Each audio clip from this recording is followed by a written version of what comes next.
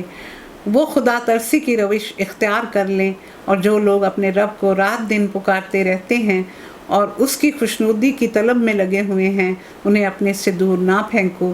ان کے حساب میں کسی چیز کا بار تم پر نہیں، اور تمہارے حساب میں کسی چیز کا بار ان پر نہیں۔ تو یہ وہ کہتے تھے کہ آپ ہمیں بلاتے ہو تو ہمارے لیے آپ نے بیٹھک کون سی بنائی ہوئی ہے، محفل کون سی سجائی ہوئی ہے؟ محفلیں دیکھنی ہے تو آئیں دارالندوہ میں، وہ ان کا ایک پارلیمنٹ ہاؤس انہوں نے بنایا ہوا تھا، بڑے کام وہاں کرتے تھے، سارے آپ کے خلاف مشورے بھی وہاں ہوتے تھے، اپنے بچوں کے فیصلے بھی، شادیاں بھی، بڑا شاندار انہوں نے وہ جگہ بنائی ہوئی تھی، اور جلسے جلوس کرتے رہتے تھے اپنے وہاں۔ تو کہتے تھے کہ آپ ہمیں بلاتے ہو تو آپ کے پاس کون بیٹھا ہوتا ہے؟ ایک تو آپ کے بیٹھنے کی جگہ ہی ہمارے قابل نہیں ہے، دوسرا آپ کے پاس بیٹھے ہوتے ہیں حضرت بلال بیٹھے ہوں گے، حضرت خباب بن ارد جیسے لوگ ہوں گے، حضرت صہیب رومی ہوتے تھے، پھر حضرت عبداللہ بن مسعود ہوتے تھے۔ تو یہ وہ لوگ تھے جو مالی طور پہ کمزور تھے، تو کہتے تھے ہم نہیں ان کے پاس آ کے بیٹھ سکتے، ان کو ہٹاؤ تو پھر ہم آ کے بیٹھیں گے۔ تو یہاں اس چیز کا ذکر کیا گیا ہے۔ اس پر بھی اگر تم انہیں دور پھینکو گے تو ظالموں میں شمار ہوگے۔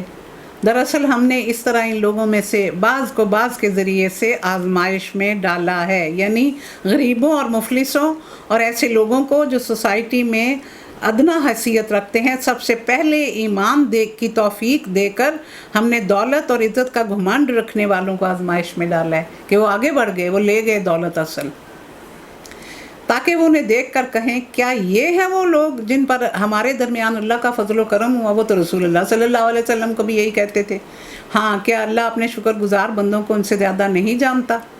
جب تمہارے پاس وہ لوگ آئیں جو ہماری آیات پر ایمان لاتے ہیں اور ان سے کہو تم پر سلامتی ہے، تمہارے رب نے رحم اور کرم کا شیوا اپنے اوپر لازم کر لیا۔ اللہ تعالیٰ نے لوح محفوظ میں اپنے بارے میں جو سٹیٹمنٹ لکھی ہوئی ہے وہ یہ ہے، کتب ربکم علی نفسہ الرحمہ، کہ اللہ نے انسانوں پر رحم کرنا جو ہے وہ لازم کیا ہوا ہے، تو سزا تو اس کو دینی پڑے گی جب لوگوں کو انصاف دلانا ہوگا۔ تو یہ اس کا رحم ہے کہ اگر تم میں سے کوئی نادانی کے ساتھ کسی برائی کا ارتکاب کر بیٹھتا ہے اور اس کے بعد توبہ اور اصلاح کر لیتا ہے تو وہ معاف کر دیتا ہے اور نرمی سے کام لیتا ہے۔ اس طرح ہم اپنی نشانیاں کھول کھول کر بیان کرتے ہیں تاکہ مجرموں کو اپنی راہ صاف نظر آئے۔ اے رسول ان سے کہو تم لوگ اللہ کے سوا جن دوسروں کو پکارتے ہو ان کی بندگی کرنے سے مجھے منع کیا گیا ہے۔ کہو میں تمہاری خواہشات کی پیروی نہیں کروں گا، اگر میں نے ایسا کیا تو گمراہ ہو جاؤں گا اور راہ راست پانے والوں میں سے نہ رہوں گا۔ تو وہ کیا خواہشات تھیں؟ ایک سال ہم آپ کے اللہ کی پوجا کر لیتے ہیں، ایک سال آپ ہمارے بتوں کی کر لیں۔ یہودی کہتے تھے آپ کے پاس آپ کہتے ہو آپ اللہ کے رسول ہو، تو ہمارے پاس تو ہمارے رسول موسیٰ ہیں اور ان کی کتاب ہے، ہم اپنا کام کرتے رہتے ہیں، آپ اپنا کام کرتے رہو۔ یہ اسی طرح عیسائی کہتے تھے، تو یہ نہیں ہونا تھا، ہے نا۔ آپ نے تو لِیُظْہِرَہُ عَلَى الدِّینِ کُلِّہِ، کہ وہ اس اسلام کو تمام ادیان پر غالب کرے، یہ رسول کا کام ہے۔ اگر میں نے ایسا کیا تو میں راہ راست پانے والوں میں سے نہ رہوں گا۔ کہو میں تو اپنے رب کی طرف سے ایک روشن دلیل پر ہوں اور تم نے اسے جھٹلا دیا۔ اب میرے اختیار میں وہ چیز ہے نہیں جس کے لیے تم جلدی مچا رہے ہو، فیصلے کا اختیار اللہ کو ہے، وہی امر حق بیان کرتا ہے اور وہی بہترین فیصلہ کرنے والا ہے۔ کہو اگر کہیں وہ چیز میرے اختیار میں ہوتی جس کی تم جلدی مچا رہے ہو تو میرے اور تمہارے درمیان کبھی کا فیصلہ ہو چکا ہوتا۔ کون سی چیز؟ وہ کہتے تھے کہ لے آؤ نا جس عذاب سے ہمیں ڈراتے ہو، آسمان سے گرا دو کوئی ٹکڑا۔ تو اللہ تعالیٰ نے یہ تو نہیں کہا تھا کہ میں نے رسول کے ذمے یہ لگایا ہوا کہ قیامت لے آئے گا وہ، اس طرح کی وہ باتیں کرتے تھے۔ مگر اللہ زیادہ بہتر جانتا ہے کہ ظالموں کے ساتھ اس نے کیا معاملہ کرنا ہے، اسی کے پاس غیب کی کنجیاں ہیں جنہیں اس کے سوا کوئی نہیں جانتا۔ بحر و بر میں جو کچھ ہے سب سے وہ واقف ہے۔ درخت سے گرنے والا کوئی پتا ایسا نہیں جس کا اسے علم نہ ہو، زمین کے تاریک پردوں میں کوئی دانہ ایسا نہیں جس سے وہ باخبر نہ ہو۔ خشک تر سب کچھ ایک کھلی کتاب میں لکھا ہوا ہے۔ وہی ہے جو رات کو روحیں قبض کرتا ہے اور دن کو جو کچھ تم کرتے ہو انہیں جانتا ہے، پھر دوسرے روز وہ تمہیں اسی کاروبار کے عالم میں واپس بھیج دیتا ہے تاکہ زندگی کی مقررہ مدت تم پوری کرو، آخر اسی کی طرف تمہاری واپسی ہے، پھر وہ تمہیں بتائے گا کہ تم کیا کرتے رہے، کہ وہاں سارے کچے چٹھے کھل جائیں گے۔ اپنے بندوں پر وہ پوری قدرت رکھتا ہے اور تم پر نگرانی کرنے والے مقرر کر کے بھیجتا ہے۔ یہ جو ہمارے دائیں بائیں کرامن کاتبین لکھ رہے ہیں ہماری باتیں، یہاں تک کہ جب تم میں سے کسی کی موت کا وقت آتا ہے اور اس کے بھیجے ہوئے فرشتے اس کی جان نکال لیتے ہیں، وہ اپنا فرض انجام دینے میں کوئی کوتاہی نہیں کرتے، پھر سب کے سب اللہ حقیقی آقا کی طرف واپس لائے جاتے ہیں۔ خبردار ہو جاؤ، فیصلے کے سارے اختیارات اس کو حاصل ہیں اور حساب لینے میں وہ بہت تیز ہے۔ اے رسول ان سے پوچھو، صحرا اور سمندر کی تاریکیوں میں کون تمہیں خطرات سے بچاتا ہے؟ کون ہے جس سے تم گر گرا کر اور چپکے دعائیں مانگتے ہو؟ کس سے کہتے ہو کہ اگر اس بلا سے نجات دے دی تو ہم شکر گزار ہوں گے؟ کہو اللہ تمہیں اس سے اور ہر تکلیف سے نجات دیتا ہے، پھر تم دوسروں کو شریک ٹھہراتے ہو۔ اس میں بہت سے واقعات بیان کیے جا سکتے ہیں۔ اس میں حضرت موسیٰ کی قوم جب بھی کوئی عذاب آتا تھا، ان پہ بے حساب عذاب آئے، جب بھی کوئی عذاب آتا تھا تو آ کے کہتے تھے موسیٰ دعا مانگنا اپنے رب سے، اگر یہ عذاب وہ ٹال دے گا ہم ضرور ایمان لے آئیں گے۔ اور اسی طرح یہ مصیبتیں جب ہم پہ آتی ہیں تو ہم بھی بہت زیادہ اللہ سے جڑ جاتے ہیں۔ یہ ہر انسان کی فطرت ہے کہ مشکل میں وہ اپنے رب کے ساتھ بہت وعدے وعید کرتا ہے، لیکن جب اللہ وہ مشکل ٹال دیتا ہے تو پھر وہی ڈھاک کے تین پات ہو جاتے ہیں۔ کہو وہ اس پر قادر ہے کہ تم پر کوئی عذاب لے آئے، یا تمہارے قدموں کے اوپر سے لے آئے، یا تمہارے قدموں کے نیچے سے تمہیں برپا کر دے، یا تمہیں گروہوں میں تقسیم کر کے ایک گروہ کو دوسرے گروہ کی طاقت کا مزہ چکھا دے۔ دیکھو ہم کس طرح بار بار مختلف طریقوں سے اپنی نشانیاں ان کے سامنے پیش کر رہے ہیں، شاید کہ یہ حقیقت کو سمجھ لیں۔ تمہاری قوم اس کا انکار کر رہی ہے، حالانکہ وہ حقیقت ہے۔ ان سے کہہ دو لست علیکم بوکیل، کہ مجھے تم پر نگران بنا کر نہیں بھیجا گیا۔ ہر خبر کے ظہور میں آنے کا ایک وقت مقرر ہے، عنقریب تم کو خود انجام کار معلوم ہو جائے گا۔ اے رسول جب تم دیکھو کہ لوگ ہماری آیات پر نکتہ چینیاں کر رہے ہیں تو ان کے پاس سے ہٹ جاؤ۔ یہ بار بار کہا گیا، یہ ہمارے لیے بھی ہے کہ جب اسلام کے کسی حکم کا مذاق اڑایا جائے تو ہمیں اس میں شامل نہیں ہونا چاہیے، اول تو ہمیں روکنا چاہیے، لیکن اگر اتنی قوت نہ ہو تو اس محفل میں شامل نہیں ہونا چاہیے، یہاں تک کہ وہ اس گفتگو کو چھوڑ کر دوسری باتوں میں لگ جائیں۔ اور کبھی شیطان تمہیں بھلاوے میں ڈال دے تو جس وقت تمہیں اس غلطی کا احساس ہو جائے تو اس کے بعد ایسے ظالم لوگوں کے پاس نہ بیٹھو، ان کے حساب میں سے کسی چیز کی ذمہ داری تمہارے اوپر نہیں ہے، البتہ نصیحت کرنا ان کا فرض ہے، شاید کہ وہ غلط روی سے بچ جائیں۔ فذکر ان نفعت الذکریٰ، رسول اللہ صلی اللہ علیہ وسلم کے لیے کہا گیا نا سورۃ الاعلیٰ میں۔ چھوڑو ان لوگوں کو جنہوں نے دین کو کھیل اور تماشا بنا رکھا ہے اور جنہیں دنیا کی زندگی نے فریب میں مبتلا کیا ہوا ہے، ہاں مگر یہ قرآن سنا کر نصیحت اور تنبیہ کرتے رہو۔ ذکر، تو ذکر کے دو مطلب ہوتے ہیں، ایک ہوتا ہے یاد کرنا یا یاد کرانا، اور دوسرا نصیحت ہوتی ہے۔ تو یہ جو نیکی ہے وہ ہماری فطرت میں ہے، انسان نیکی کی بنیاد پہ پیدا کیا گیا ہے، تو نیکی تو ہماری فطرت کے مطابق ہے، تو جب نیکی کی بات ہوتی ہے تو ہمیں یاد کرائی جاتی ہے۔ اسی طرح لا الہ الا اللہ جو ہے وہ بھی ہمارے وجود میں ہے، تو ہم لاپرواہ ہو جاتے ہیں تو پھر وہ اللہ کی جو باتیں ہیں اور اللہ کے جو احکامات ہیں وہ پھر یاد دلائے جاتے ہیں کہ کوئی شخص اپنے کرتوتوں کے وبال میں گرفتار نہ ہو جائے، اور گرفتار بھی اس حال میں کہ اللہ سے بچانے والا کوئی حامی اور مددگار اس کے لیے نہ ہو، اور اگر وہ ہر ممکن چیز فدیے میں دے کر چھوٹنا چاہے تو وہ بھی اس سے قبول نہ کی جائے، کیونکہ ایسے لوگ خود اپنی کمائی کے نتیجے میں پکڑے جائیں گے، ان کو تو اپنے انکار حق کے معاوضہ میں کھولتا ہوا پانی اور دردناک عذاب بھگتنے کو ملے گا۔ اے رسول ان سے پوچھو کیا ہم اللہ کو چھوڑ کر ان کو پکاریں جو نہ ہمیں نفع دے سکتے ہیں نہ نقصان، جبکہ اللہ تعالیٰ ہمیں سیدھی راہ دکھا چکا ہے؟ کیا اب ہم الٹے پاؤں پھر جائیں؟ کیا ہم اپنا حال اس شخص کا سا کر لیں جسے شیطان نے صحرا میں بھٹکا دیا ہو اور وہ حیران اور سرگرداں پھر رہا ہو اور اس کے ساتھی اسے پکار رہے ہوں کہ ادھر آ، یہ سیدھی راہ ہے؟ کہو حقیقت میں صحیح رہنمائی تو اللہ ہی کی ہے، اور اس کی طرف سے ہمیں یہ حکم ملا ہے کہ مالک کائنات کے آگے سر اطاعت خم کر دو، نماز قائم کرو، اس کی نافرمانی سے بچو، اسی کی طرف تم سمیٹے جاؤ گے۔ جگ میں آ کر ادھر ادھر دیکھا، تو ہی آیا نظر جدھر دیکھا۔ لیکن دیکھیں تو پھر پتہ چلے، ہم تو آنکھیں بند کر کے ہر چیز کے پاس سے گزر جاتے ہیں۔ وہی ہے جس نے آسمان و زمین کو برحق پیدا کیا، اور جس دن وہ کہے گا حشر ہو جائے تو اس دن ہو جائے گا۔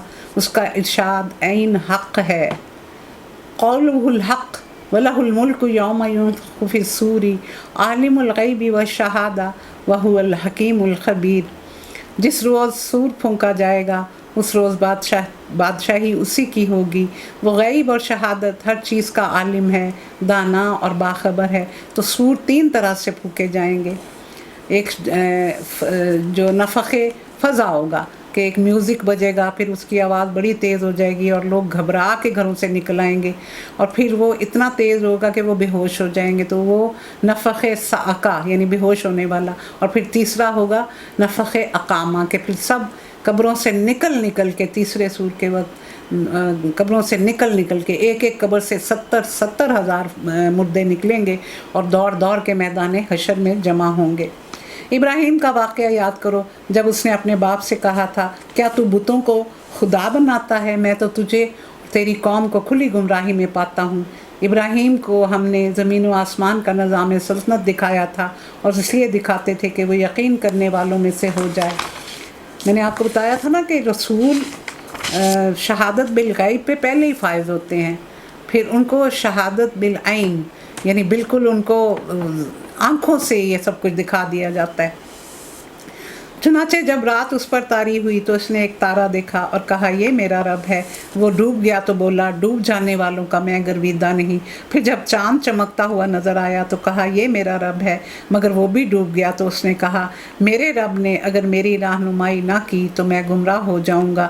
پھر سورج کو روشن دیکھا تو کہا یہ میرا رب ہے، یہ سب سے بڑا ہے، مگر جب وہ بھی ڈوبا تو ابراہیم پکار اٹھا اے برادران قوم، میں ان سے بیزار ہوں جنہیں تم اللہ کا شریک ٹھہراتے ہو۔ سورج کی اور ستاروں کی پرستش کی جاتی تھی۔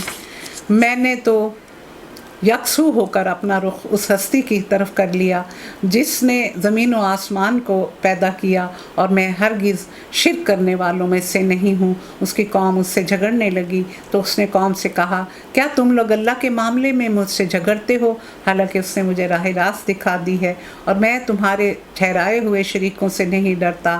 ہاں اگر میرا رب کچھ چاہے تو وہ ضرور ہو سکتا ہے۔ وہ کہتے تھے تو ہمارے معبودوں کو ناراض کرتا ہے تو ہمیں کوئی نہ کوئی عذاب آئے گا۔ تو انہوں نے کہا میں نہیں یہ بات مانتا، اگر کوئی عذاب اور مشکل میرا رب لائے گا تو میں مانوں گا۔ میرے رب کا علم ہر چیز پر چھایا ہوا ہے، پھر کیا تم ہوش میں نہ آؤ گے؟ اور آخر میں تمہارے ٹھہرائے ہوئے شریکوں سے کیسے ڈروں، جبکہ تم اللہ کے ساتھ ان چیزوں کو خدائی میں شریک بناتے ہوئے نہیں ڈرتے۔ یعنی میں تمہارے یہ جو خود ساختہ معبود ہیں میں ان سے ڈر جاؤں، اور جو صحیح یعنی الٹیمیٹ ریئلٹی جو ہے اور جو سوورینٹی ہے پکی یعنی اصلی، اس سے تم نہیں ڈرتے، اور میں تمہارے یہ بتوں سے ڈر جاؤں۔ اور جس کے لیے اللہ نے کوئی سند نازل نہیں کی، ہم دونوں فریقوں میں سے کون زیادہ بے خوفی اور اطمینان کا مستحق ہے؟ بتاؤ اگر تم کچھ علم رکھتے ہو۔ حقیقت میں تو امن انہی کے لیے ہے، اور راست رو وہی ہیں جو ایمان لائے اور جنہوں نے اپنے ایمان کو ظلم کے ساتھ آلودہ نہیں کیا۔ یہ تھی وہ حجت جو ہم نے ابراہیم کو اس کی قوم کے مقابلے میں عطا کی۔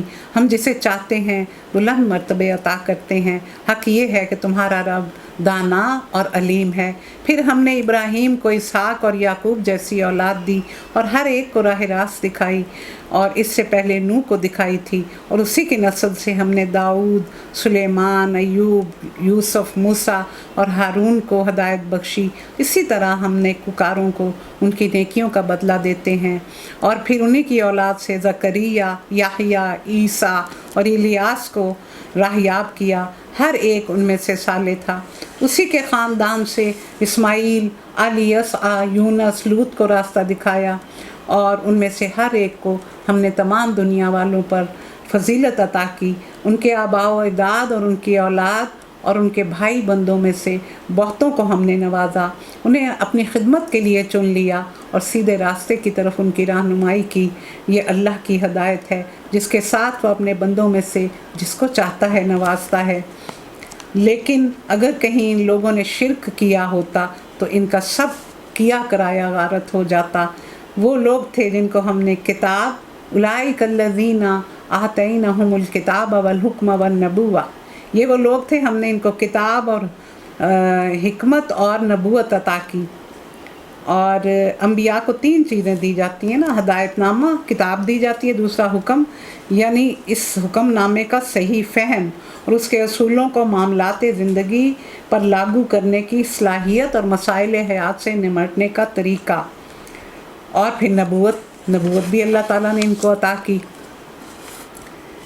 کچھ اور لوگوں کو یہ نعمت سونپ دی ہے جو اس سے منکر نہیں ہیں۔ اے رسول، وہی لوگ اللہ کی طرف سے ہدایت یافتہ تھے، انہی کے راستے پر تم چلو، اور کہہ دو میں اس کام پر تم سے کوئی اجر نہیں مانگتا، یہ تو عام نصیحت ہے تمام جہان والوں کے لیے۔ ان لوگوں نے اللہ کا بہت غلط اندازہ لگایا جب انہوں نے کہا کہ اللہ نے کسی بشر پر کچھ نازل نہیں کیا۔ ان سے پوچھو پھر وہ کتاب جسے موسیٰ لے کے آئے تھے، جو تمام انسانوں کے لیے روشنی اور ہدایت تھی، جسے تم پارا پارا کر کے رکھتے ہو۔ تورات کو انہوں نے ٹکڑے ٹکڑے کیا ہوا تھا، کچھ دکھاتے ہو کچھ چھپا جاتے ہو، اور جس کے ذریعے سے تم کو علم دیا گیا جو نہ تمہیں حاصل تھا اور نہ تمہارے باپ دادا کو۔ آخر اس کا نازل کرنے والا کون تھا؟ اس رب کو بھول جاتے ہو۔ بس اتنا کہہ دو اللہ، پھر انہیں اپنی دلیل بازیوں سے کھیلنے کے لیے چھوڑ دو۔ یہ ایک کتاب ہے جسے ہم نے نازل کیا، یعنی پہلے ان پہ کتابیں نازل کی، اب یہ قرآن آ رہا ہے۔ بڑی خیر و برکت والی کتاب ہے، اس چیز کی تصدیق کرتی ہے جو ان کے پاس پہلے سے موجود ہے، اور اس لیے نازل کی گئی کہ اس کے ذریعے سے تم بستیوں کے مرکز یعنی مکہ اور اس کے اطراف میں رہنے والوں کو خبردار کرو۔ جو لوگ آخرت کو مانتے ہیں وہ اس کتاب پر ایمان لاتے ہیں، اور ان کا حال یہ ہے کہ اپنی نمازوں کی پابندی کرتے ہیں۔ اور اس شخص سے بڑا ظالم کون ہوگا جو اللہ پر جھوٹا بہتان گھڑے یا کہے کہ مجھ پر وحی آتی ہے اور حالانکہ اس پر کوئی وحی نہ آتی ہو، یا جو اللہ کی نازل کردہ چیز کے مقابلے میں کہے کہ میں بھی ایسی چیز نازل کر کے دکھا سکتا ہوں۔ کاش تم ظالموں کو اس حالت میں دیکھ سکو جب وہ سکرات موت میں ڈبکیاں کھا رہے ہوتے ہیں، نزع کا عالم جب ان پہ آئے گا، اور فرشتے ہاتھ بڑھا بڑھا کر کہہ رہے ہوں گے لاؤ نکالو اپنی جان، آج تمہیں ان باتوں کی پاداش میں ذلت کا عذاب دیا جائے گا۔ تم اللہ پر تہمت رکھ کر ناحق بکا کرتے تھے اور اس کی آیات کے مقابلے میں سرکشی دکھاتے تھے۔ لو اب تم ویسے ہی تنہا ہمارے سامنے حاضر ہو گئے جیسے ہم نے تمہیں پہلی بار اکیلے بھیجا تھا۔ جو کچھ ہم نے تمہیں دنیا میں دیا تھا وہ تم پیچھے چھوڑ آئے، اور اب ہم تمہارے ساتھ تمہارے ان سفارشیوں کو بھی نہیں دیکھتے جن کے متعلق تم کہتے تھے وہ تمہارے کام بنانے والے ہیں، لیکن ان کا اس میں کچھ حصہ نہیں تھا۔ تمہارے آپس کے سب رابطے ٹوٹ گئے اور وہ سب تم سے گم ہو گئے جن کا تم زوم رکھتے تھے۔ اللہ تعالیٰ فرمائیں گے بلاؤ نا اپنے سفارشیوں کو، کہاں ہیں جس کی بنا پر تم میری سرکشی کرتے تھے۔ ہم نے کیا 94 آیات تک۔ سبحانک اللہم و بحمدک، نشہد ان لا الہ الا انت، نستغفرک و نتوب الیک۔ آمین الہی آمین۔